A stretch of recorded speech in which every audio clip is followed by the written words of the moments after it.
Guys, it's been a crazy week with lots of misinformation, misreporting, and misunderstandings over the complexities of the Boston bombing case. And every time a new fact emerges, it leaves me with more questions than answers. So to help me gain some insight, earlier I was joined by Sibel Edmonds, editor of Boiling Frogs Post and founder of National Security Whistleblowers Coalition.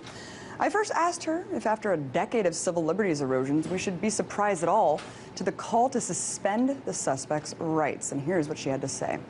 No, not at all. We've been climbing up the ladders towards a police state. In fact, we have been operating within all the police state's characteristics. If you look at it from the illegal eavesdropping to the illegal detentions, to Guantanamo, to Patriot Act, to now CISPA. I mean, it's just been going upward, and it's been going upward relentlessly.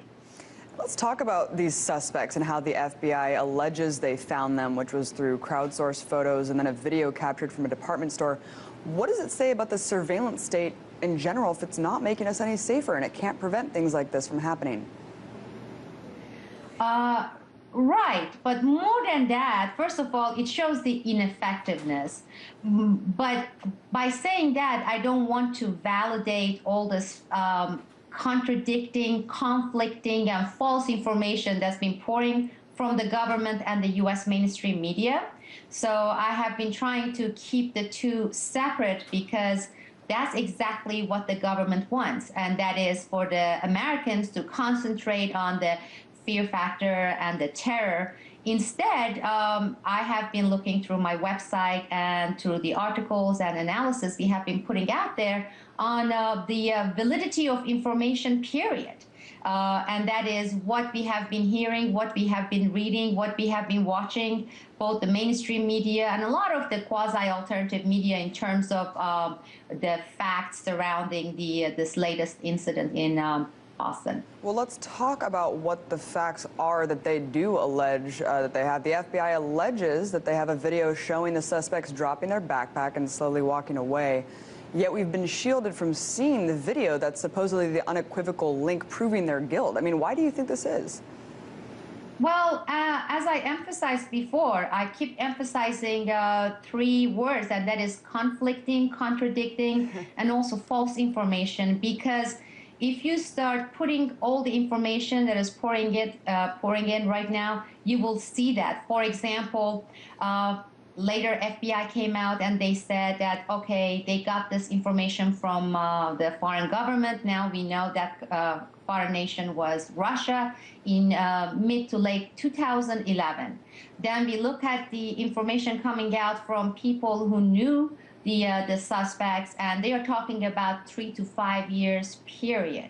So that doesn't add up in terms of FBI claiming that these people were placed on their radar once they got the tip, intelligence tip from the Russian government. So that is false. And if it is false, why is it false?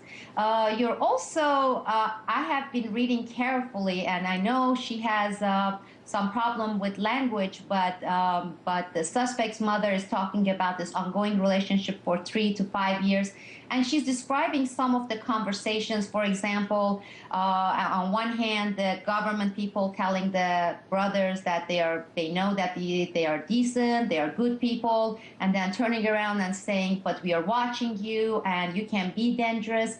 A lot of that sounds just like a classic intelligence community recruitment approach, which you would see. It's the same thing with the confession. You know how they get two suspects and they separate them and they go to one and they want one to basically testify against another. They say, well, you know, what you committed, we know you didn't mean bad. And on the other hand, you can be facing 30 years in jails. This is how they get people, suspects, to talk. And this is exercised by the police departments as well. So that itself is very, very interesting.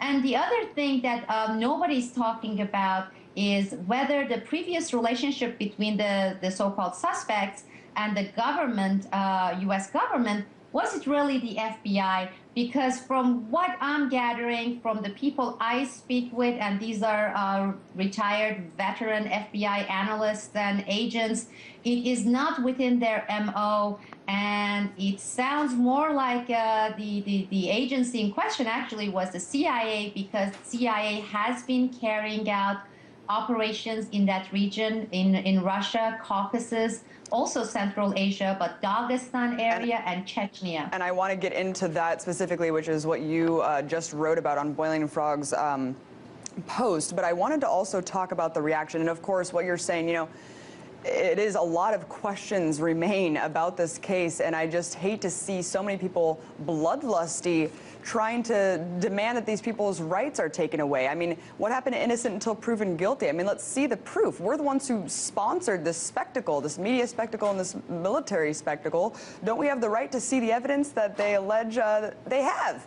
But let's talk about the military shutdown of Boston. I mean, in the hunt for these two suspects, they shut down the city, told people not to leave their homes, employed thousands of police as well as paramilitary troops with armored tanks in the streets. And on top of that, Israeli police were shipped in to even help with the investigation. Sibel, was all of this merited to find one man? Well, as we all know, your viewers, you yourself, we know that it didn't. This actually provided the opportunity, or self-created opportunity, for the government to test their martial law scenarios, which they have been, again, building towards. And this is what we have been doing as a government. Since 9/11, this is what exactly we have been doing. We have been putting in place everything to get to that state. And unfortunately, with the reaction we got from the majority in Boston, people readily complying, people gripped by fear factor saying, yes, come and search our house without any warrants, or lock down our city, or shut down our stores. It gets really scary saying that, well, I guess the government has already proved that the Americans and the country is ready for the next stage.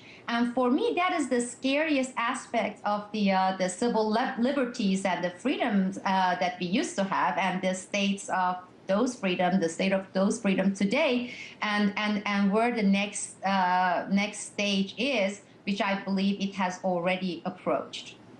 Yeah, I mean, the reaction of this, so complacent with this military-style crackdown and shutdown of a city, I mean, really shows the establishment so excited about justifying their militarization of local police forces over the last decade, perpetuating these wars for profit, saying, look, terrorism's a real threat, and this is, yeah, like you said, I mean, it's almost like practice for what's going to happen when a bigger real event, or I'm not saying that this isn't real, but what's going to happen when something bigger happens on our soil, and that's really something that we should be questioning. Let's move on to your article that you wrote. The interesting twist, of course, is that these two brothers are Chechen. Kind of doesn't fit into that whole narrative that we've been hearing, but as you just outlined, U.S. operations have been grooming terrorists for a while in that region. I mean, outline what the U.S. has been doing to foster this kind of extremism in Chechnya, and why. I can tell you from firsthand experience and information, because a lot of people, those people who know me, most of those people know that I have been gagged, and state secrets privilege has been invoked in my case multiple times. The biggest reason for the state secrets privilege had to do with the operations and investigations and documents that I became aware of that covered the time period 1996 till 2002. This is about February 2002, that dealt with U.S. Covert operations in that region, Central Asia and Caucasus, both U.S. CIA, but also with NATO and through proxy nations. And one of them our partner, NATO partner, Turkey. And this has been in effect since the fall of the Soviet Union. But we, the American government, through our military CIA operations, military operations, we have been creating, arming, training, directing various factions within the region, Central Asia and Caucasus, and that includes the area Chechnya and Dagestan.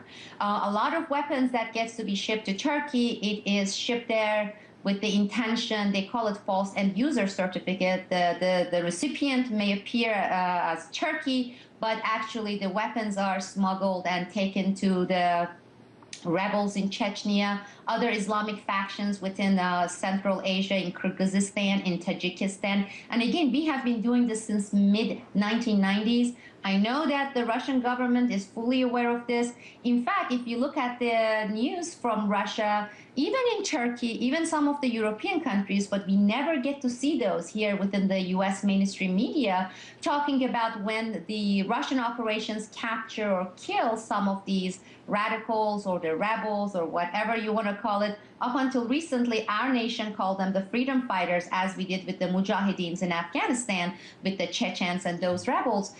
They recover foreign passports, and some of these people are part of the military in Turkey. So this information has been out, but it has been consistent blackout on this information in the United States with the US mainstream media up until recently, and they are still there. There is a Chechen lobby group. It's called the American Chechens, American Friends, that was established by, if you look at the names of the people who own this lobby and operate this lobby, you're looking at James Woolsey, from the former CIA director.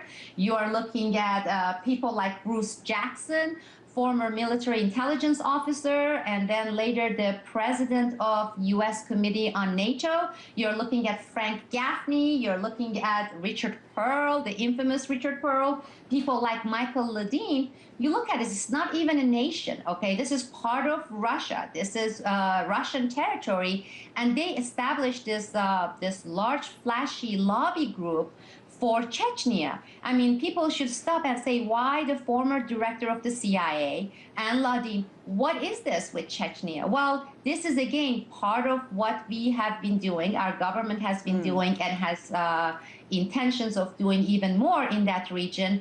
And now, lo and behold, with the mainstream media, out of the blue, the American public get to hear the words Chechnya and the Caucasus, and now the hot terror cells being there. It is just amazing to witness that unfold when we have known about this for nearly 20 years. Seems like that's the trend, Sibel. And, you know, one government's terrorists is another government's freedom fighters when they know how to use them to their political advantage. Thank you so much for coming on, breaking down some of the rhetoric and just some of the background of this really complex issue. Sibel Edmonds, thanks so much.